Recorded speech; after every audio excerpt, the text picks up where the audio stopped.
All right, guys. Injuries from the game. Ben Barge had an ankle, didn't return. Juice had a concussion, didn't return. Saron Neal and Upton Stout were evaluated for concussions, but both returned. Go ahead. How would you describe that win?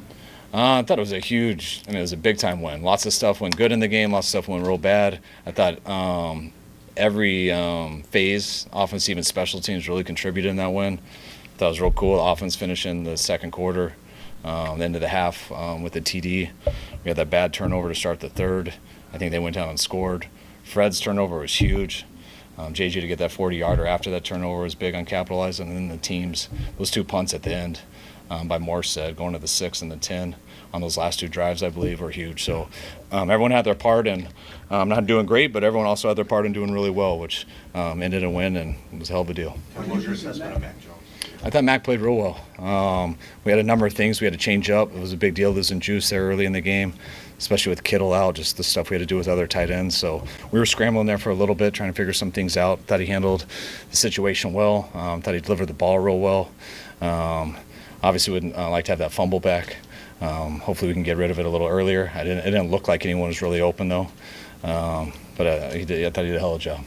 How did you feel like Thomas and Farrell adjusted with both Kittle and? I know it's huge, just like they did last week with Kittle going down. They had to be ready for a lot of stuff they weren't expecting. And then today with Juice going down, it was huge too, because we had to flip their positions a number of times. You don't get many reps at fullback, and for Jake to be ready at fullback and Luke to be ready to bounce back between Y and F, those guys are studs. You started off with two road games. You're not healthy, and you're 2-0. How significant is that? Yeah, it's awesome. However you do it, to be 2-0, it all counts the same.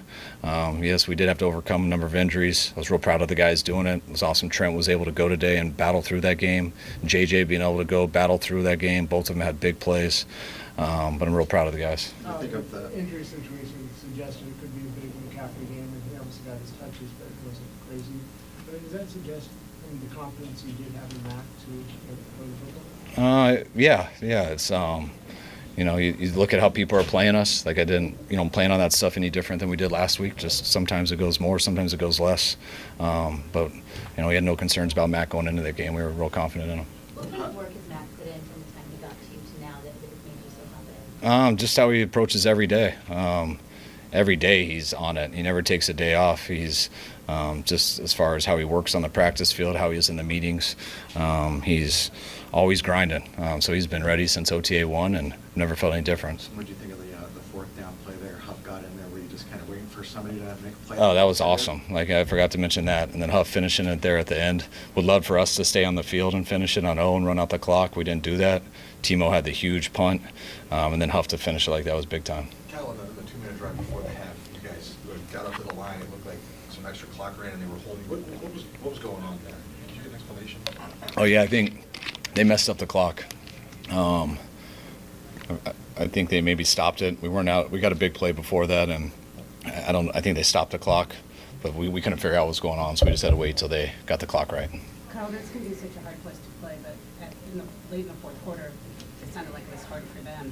How was that to have the turnout that your fans came? Oh, it's so cool. I mean, one of my favorite times in my career was 2019. How many fans we had here, how loud that game was, and then watching them on Bourbon Street after. Driving around yesterday or coming back from our walkthrough on the bus Saturday, just seeing a bunch of groups of Niner fans walking around. So I know our guys travel well, but it seems like we travel here better. The stadium almost seemed 50-50. There was times we didn't have to do the silent cadence during the game, which was unusual. And then you can hear our guys at the end. So I'm going to be happier with our fans. It was pretty cool. No, I didn't. Just some people send me the film. I wish we could have, but. What do you think of the pass defense in particular? Close out the game. I loved how they closed out the game. I mean, at time, I thought the drive before, the penalties, we got them to third down a number of times. I don't know the numbers, but I feel like there was 3 penalties that we gave them first downs on, maybe 2. Got to tighten it up. That did enough to win. Do you have any flashbacks when Panero missed the first extra point? No, it was good. It didn't faze me at all. Solid called Bosa and Huff this week, like closers for you guys. And the O-line's maybe a little bit more in town. Those plays, obviously, they both did that today. Kind of count on them to deliver like that consistently. Yeah, definitely. I mean, that's That's what separates those guys. I mean, there's not many people who coaches will call closers or people like that. Those are two that are closers. It was an awesome job them doing it. Bosa closed it last week on a sack fumble, and then Huff closed it this week. So 2 big-time plays by those guys. Is Brock making enough progress where he has a chance to play next Sunday, or do you think it'll still be the Mac show? I think there's a chance, but we got to see how the toe goes. It's very up to debate, and so we're just taking a day at a time. Anything else, Alice? All right, cool. All right, thanks, guys.